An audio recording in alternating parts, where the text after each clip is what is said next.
pessoal, tudo bem? Resolvi fazer um vídeo rápido aqui sobre a dúvida de um seguidor que tem problemas. Ele descreveu o problema dele em fazer a localização, a centralização do alvo dele lá, que parece ser um alvo grande, com detetores que ele tem lá, FG90 e outros, que não está conseguindo centralizar. Então nós fizemos uma resposta para ele explicando como é que é o processo, e eu resolvi que seria de bom grado, válido, né, fazer um vídeo para que todos tenham esse entendimento desse processo de localização. Então vai ser um vídeo rápido aqui só para esclarecer alguns pontos que pode ser dúvida de muitas pessoas aí. Bom, primeira coisa, nós temos vários casos aqui. Eu fiz um sketch aqui dos casos para descrever cada um. O primeiro caso, para um sinal de longa distância, né, é quando o alvo está a mais de 50, 100 metros, até um pouco menos. Aqui está o nosso detetor. Então o que acontece? A emanação do campo dielétrico do alvo, quando ele está enterrado, é uma emanação omnidirecional, circular. O Damasio e o Alonso disseram que seria oblíquo, né? Seria uma elipse, mas de qualquer forma, mesmo sendo elipse ou não, é omnidirecional. Então você tem, como se você jogasse uma pedra num lago, né? Você tem aquele distanciamento de anéis de emanação do campo dielétrico, de emissão. Então aqui está o nosso detetor de longa distância. Vocês podem observar que é bem fácil a localização. Por quê? Porque essa área aqui ela vai ser diminuída proporcionalmente com a distância. Então você tem os anéis aqui, ele vai pegar bordas e você vai ter uma variação de mais ou menos uns 30 graus de um lado para o outro, dependendo do tamanho do alvo. Se for um alvo menor, esse ângulo de localização vai ser menor. Se for um alvo maior, ele vai ser um pouco maior, mas em média de 15 a 30 graus. Nesse caso aqui, vocês estão percebendo que ele está pegando tanto nessa borda esquerda, como na borda direita, como no centro. Então você vai ter um sinal meio prolongado aqui, dependendo do threshold do detetor, que eu vou comentar posteriormente, também da resposta do comparador. Nesse segundo caso aqui, nós já temos o detetor na área da localização do objeto que está enterrado. Então, qual o problema que aparece aqui nesse caso? O primeiro problema é que ele vai pegar em várias direções, porque ele está pegando os anéis de emanação, certo? Então você vê aqui, ó, vários anéis, essas setas representando a captação dele, e ele vai bipar. Aí começa aquele problema que muitos relatam, né, de bipar em várias direções sem conseguir centralizar. Qual é a solução para esse caso aqui? É você montar um circuito com threshold suficiente que você permita você diminuir a intensidade dos anéis secundários e se fixe simplesmente na emanação principal, primária. Então eu fiz aqui um esqueminha para vocês entenderem. Aqui você tem o sinal em si, tá? Que é o mais forte, que você quer isolar. Você tem a área de ruído, que ela é um pouco maior. Por quê? Porque o ruído, no caso aqui, seria esses bips aqui de emanações das bordas, que estão misturados aqui.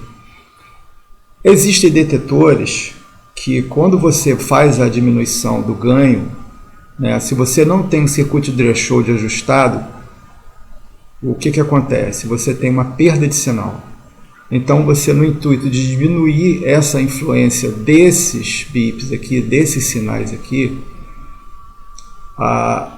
o decréscimo é logaritmo, e você acaba perdendo todo o sinal, inclusive do alvo principal. Então você não consegue mais a localização. Aí você tem que voltar o ganho para aumentar, e volta o mesmo problema. Você começa a captar sinais em todas as direções aqui, quando você está próximo do alvo.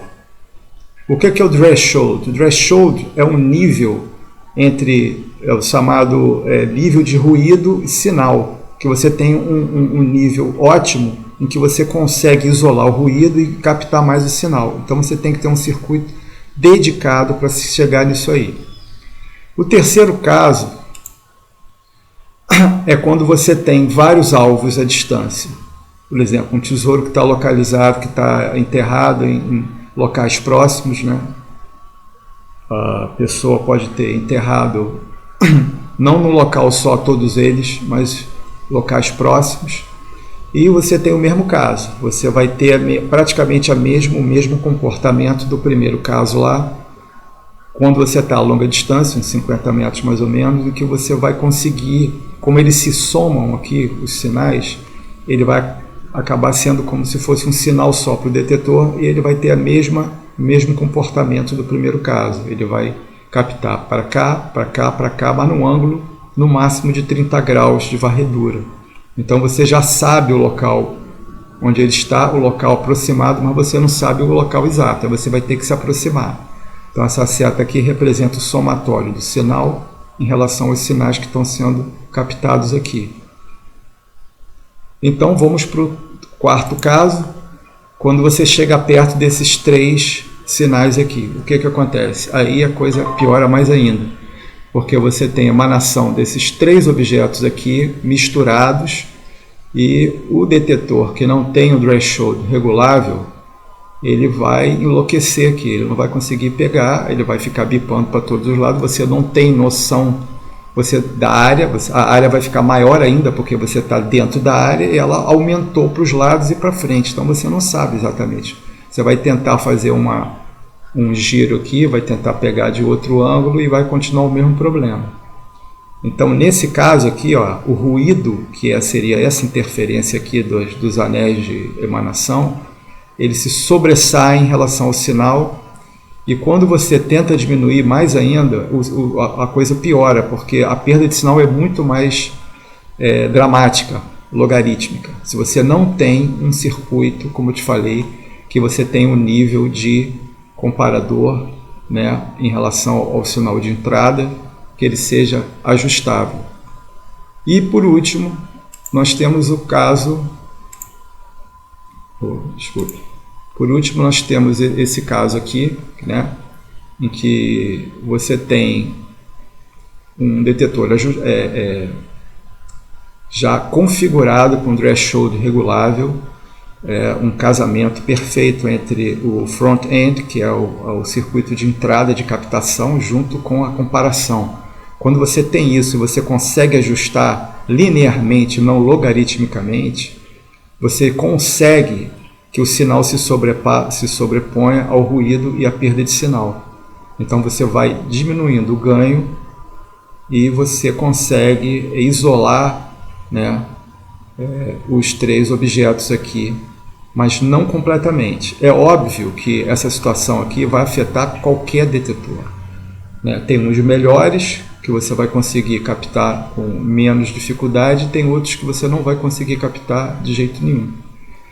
Essa situação aqui, ela não tem solução, porque as emanações, você não tem como controlar as emanações. O que você pode fazer é minimizar essa variação de sinais de uma forma que você pelo menos consiga saber o local aproximado dos objetos. É óbvio que quando você tirar um, vai ficar menos uma interferência, vai para o segundo, vai sobrar o terceiro, então vai ficando a facilidade vai aumentar e a dificuldade diminuir. Mas esse problema aqui, ele não tem solução pelo simples motivo de que é uma característica do fenômeno, tá? O que você pode fazer, como eu disse, é ter um detetor que ele minore isso, procure minimizar essa dificuldade, né, de isolar os sinais. Você vai filtrando ele no threshold até que os sinais mais fortes se sobreponham. Mesmo assim, você ainda vai ter algum tipo de interferência, mas pelo menos, talvez você tendo a experiência com o tempo de uso de um detetor desse, você vai conseguir ter condições de conseguir isolar melhor esses objetos aqui, quando você, inclusive para você concluir que não é um objeto só, são vários, né? Porque eles vão estar espalhados, você pode ter sinais em diferentes locais com a intensidade suficiente que você conclua que exista mais de um objeto. Então é isso, pessoal. Eu espero que tenha qualquer dúvida que vocês tiverem, vocês possam botar nos comentários e a gente vai responder na medida do possível. Um abraço, bom dia.